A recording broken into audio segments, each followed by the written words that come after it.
next week or whenever, just to get it done. But I mean, the 12-hour assessment is the 12-hour assessment, whatever you do it, right? Whenever we do Whether it. it's an hour, 6 weeks, or 6 months. Yeah. Right. But you think you could have it done in 2 weeks?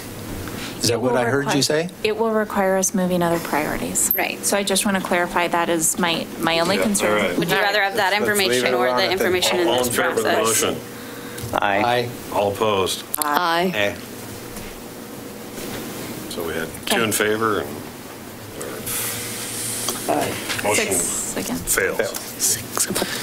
All right, so. For the second. Okay. So I'm going to hand out the rest of, any other questions? I want to go back to the trenches for a quick Go for it. Your allocation of transfers. Yes. Remind me what page that is. I think Fifth- for the 49. personnel tab. There's a tab. Yep. And it's Transfers tab. Personnel tab. transfers. We have a bunch of new engineering FTE. Right. And as I work across here, I'm trying to figure out in the blue, does that say that 90% of the cost is going to get picked up by others? For the engineering. So engineering is primarily working on the CIP, the integrated CIP for the transportation programs, the So it's like Water, across, I see sewer. 12%, 8%. Right. Yep. So they're getting that share. right. So this new, like SAFE is picking up, say 30%. So when I hear engineering staff, this is how those costs would actually get to them. Exactly. So there's no staff in the safe department. Right, right. There's just capital outlay, and the capital costs factored in overhead for either in-house design or external design. So the internal design are the engineers that are in the general fund department. And so he's relooked at all of his workload based on the CIP. He'll go back and look at the dollar amounts in each of those departments, and he's correlated his staff time to go and the transfers to go with that work. And so you update this every budget process. Right.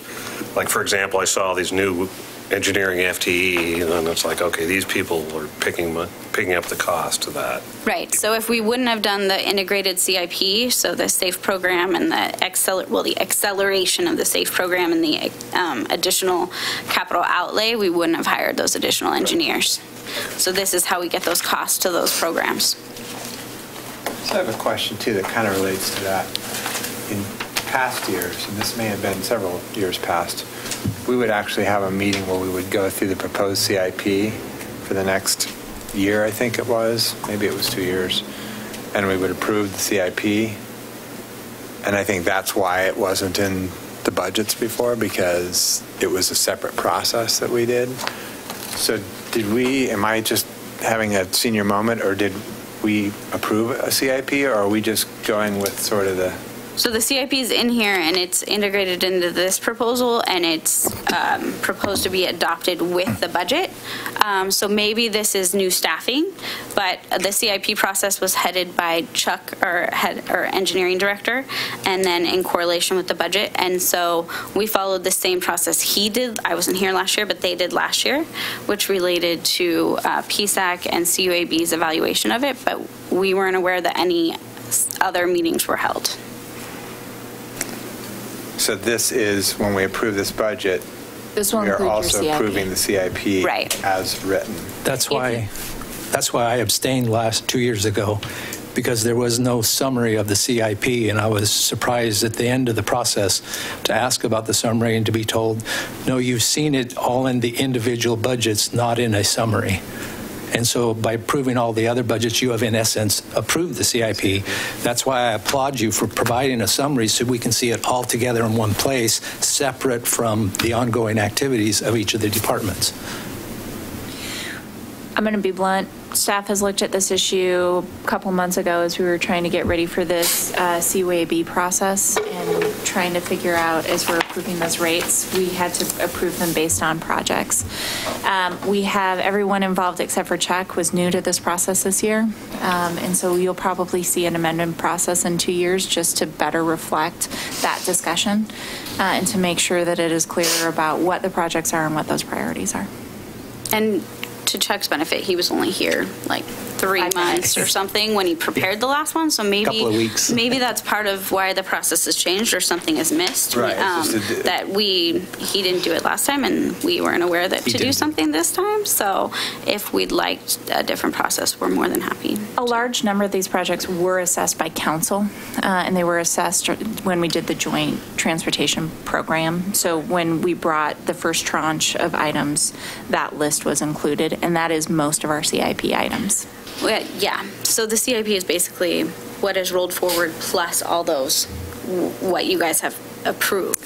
So it's kind of an enrolled process. Part of what is in the proposal for this year is an updated master plan. Again, Peter and Chuck will talk more, but an updated master plan for water and wastewater, which will help for future CIPs give us more updated information. But basically, we're using the old master plans and then current initiatives, and that's what's gone into the CIP.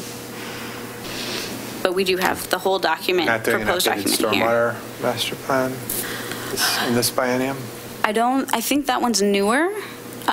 So it's more farther out. We may be looking, I don't even think they're proposing a rate study for that because again, we're still in the rate study that was proposed in the last one. We haven't finished that one out. But again, you'll want to ask that question to Chuck and Peter. Cool. Thanks.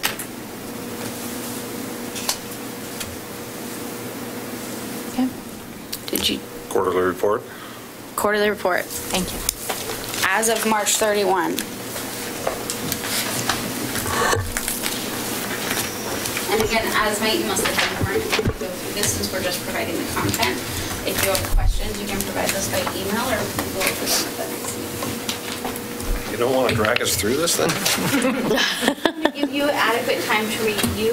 Thank you. Thank you. I also have a few other handouts for you. Were there other things on the agenda first? Yes, a few other things.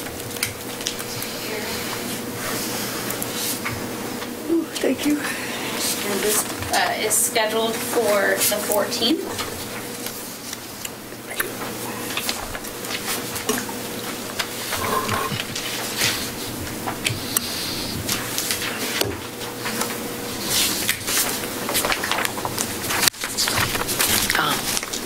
And then the last handout that we have is a community ask. This was not incorporated into the city manager's proposed budget, but we wanted to make sure we were being transparent about the asks.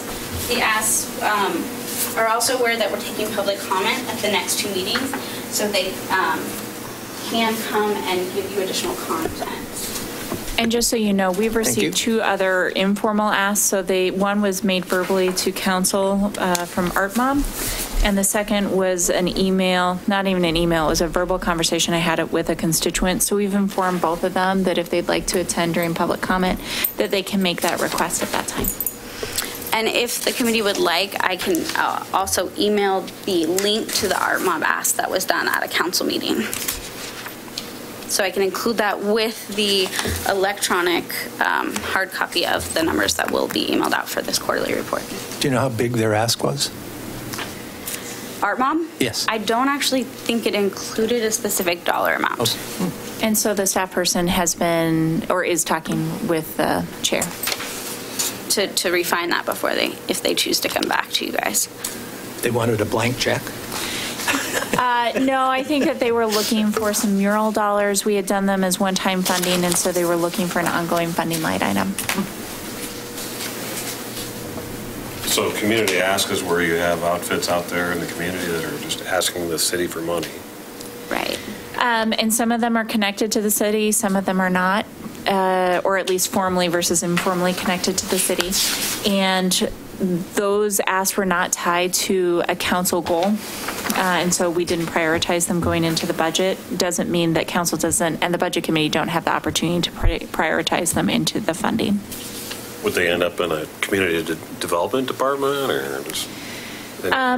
So interestingly, non-departmental is where I have housed these in the past when I've worked for other cities and counties, but we didn't have, there wasn't a plethora of these items. There isn't. So some cities have formal programs where they have designated funds for community grants or different things like that. Milwaukee doesn't have that history as far as I'm aware.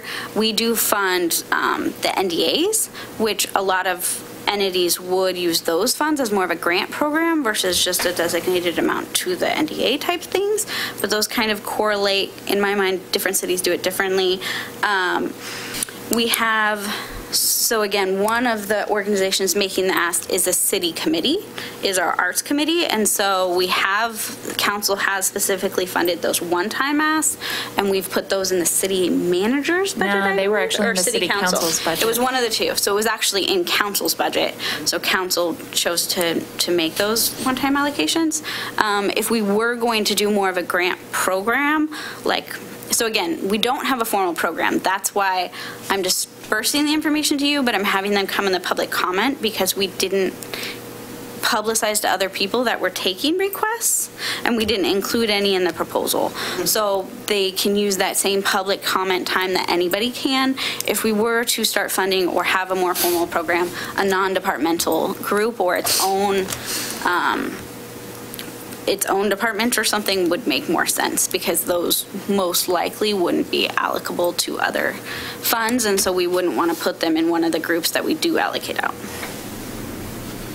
At a council meeting here recently, Mayor Gamba asked a young lady who was the student of the month, I believe, if she thought it was a good idea if the city could give the school a few $1,000. I don't think it was very much. It wasn't. And allow them to participate in the process of budgeting and what could you do with it, because she was doing something similar, and she got very excited about that. Have you on the council talked any more about that idea? No, so I wanted to bring that up as we were all meeting together, but it wasn't to give the school funds. So it's a concept, I'm forgetting the name of it. Do you remember? Participatory budgeting. Participatory budgeting. Thank you. Good job. And it's the city would say, we're allocating X amount of money, whatever that is. And then some cities have done it with just young people, like people between the ages of, I think it was 11 and 20, were involved in the participatory budgeting process to figure out how that money would be spent. Most cities do it sort of citizen-wide. Some cities break it up into sort of zones. Seattle's currently doing it that way. They've broken it up into 5 or 6 or 7 zones. And so each zone sort of gets to figure out how they want to spend that money. So this is not something I'm proposing that we do this budget cycle, because it's a very tight budget cycle, and this is just now coming up, but I did want to have that conversation with all of you to see, is this something that we think is a good idea, and then maybe to flesh it out over the next 2 years, like bring somebody in to talk to us about the process, and then we can be thinking about what's the appropriate amount for a city of our size to do that with, and do we want to do it with the kids, or do we want to do it with all of the citizens? It's there's a lot of really interesting advantages to it, and so that was my point of sort of asking her that question. So in any case, that was my intention, is to sort of introduce that now, and then see if that's kind of something we're interested in exploring, and if it is, then we could bring somebody in sometime in the next year, at maybe one of the quarterly reports or something, to sort of explain to us how it works and how it's working in other cities, and then we can say, yeah, we want to do that.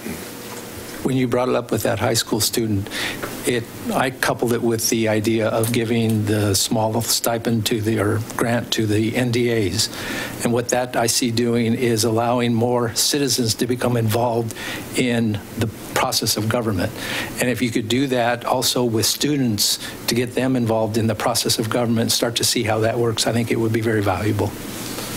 I was going to say, I'm all for having the discussion, but I do see our NDA grants as kind of a zonal kind of similar, but there is not an actual process where everybody in the NDA is allowed or encouraged to say, here's my idea, here's my idea, here's my idea, and then there's a vote that occurs that then says, okay, Island Station has decided they're going to fund Lots Loop, for example, because that was one of the ideas, and everybody in Island Station voted, or as many people as wanted to vote voted, and that's what was chosen. Right now, it's just sort of the folks that typically show up to the NDA meeting. They kind of make those Well, and some NDAs spend their money every year, and some bank it for years. So it's a different process, but you're right. To some degree, it's not utterly dissimilar. But I think there's a lot of things it brings to the city, one of which you pointed out, which is it teaches kids to start thinking about how that all works and how you make your priorities, and and I think it does that for the whole city if you include the whole city. And I was fascinated by it. I don't know, you were there too. What did you think? It's a very interesting process, and a lot of the questions were, how would you do it? The easiest way, especially in this form, is to designate a specific amount of funds and then to structure how you're doing that voting process, be it geographic or be it students or be it whatever target area you're trying to incentivize engagement. So there's different ways to do it. I don't talked about whether or not your whole budget would go that way. I think then you lose the council and the other structure, and it's just not completely feasible to do it at that level. But the easiest way to at least start would be to designate a specific amount of funds and put around the construct. Some people, like I think in Seattle, they started with students and then they went to Parks and Rec. So Streets and Parks or something. So they had to look for pots of money they had funding sources for, and then they could designate part of that to be the vote designated versus just like the CIP designated type of thing. So it's an interesting concept, but there's lots of different ways to do it. So we'd need to evaluate who the engagement is targeting and how much funds we want to designate to it. And I'm going to just bring up something because this is what I do. I kill dreams. So the budget is currently, we talked about the fact that the budget for the biennium is $154 million. That's because we have huge programs and huge projects that are going to be going on for the next 2 years. We don't have a lot of extra staff capital lying around in terms of taking on new programs. I think this is a great concept. So I don't want it to come across as I don't like the concept, because I think it could be really cool, especially if you do it with a limited amount of funds, but it will require staffing.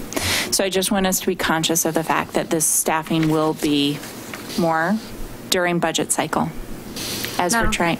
Well, if you took like $100,000 and you were trying to allocate it, you'd need to know what was in the budget. But you could do it on the off year. Well, I'm saying it not only takes the designation of how much funds you're going to dedicate to have available to say, and you'd be dedicating because you want to keep the trust that whatever funds you're saying are available go to whatever gets voted on, but you also would need funds to figure out the voting process, to have the staffing to figure out the process, to go do the engagement. So like Seattle has 1.5 FTE dedicated to the program, and they go to NDA meetings, they go to like lots of special interest groups to get that extra engagement.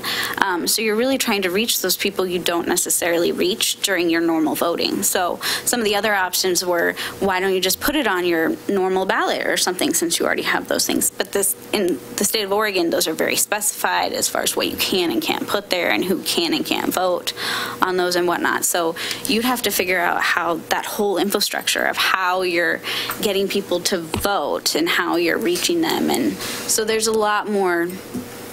Again, I'm not putting it down. I'm just saying we have to be really, you'd have to think about how you want to structure it and then what kind of costs that entails. That was a pretty consistent theme, is that there's a fair amount of outreach and work for staff. Yeah, I can see that. And, it makes more sense when it's a huge city, Seattle, and with Amazon they're actually putting $3 million into the process. but They there didn't are pick small us. cities that are doing it too. So, anyway, I think we just need to outline Food for what our thought. engagement or goal is. You can- and what funds. Google it and learn a little bit about the process. And on that score, this budget has the same allocation for the NDAs? It's $4,000 a year for each of the NDAs? Okay. That's all I've got. Is there a step that we need to take at council regarding Mr. Palmer? Is that something we need to do now, soon? Let me do some research with Scott to see. I'll reach out to him again.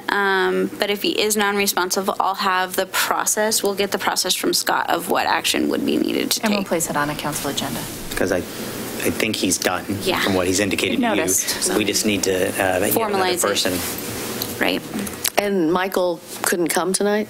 Oh, yes, he did contact me this morning. He was under the weather and asked what how urgent this would be. I said, we're going to be giving you the documents. You'll want to get the documents so you can be prepared for the next meeting, but that it would be televised. So if he was sick, he didn't need to come get us all sick. Great. I'll entertain a motion to adjourn. Move to adjourn. Second. All in favor? Aye. Aye. Good job on getting us started. Yeah.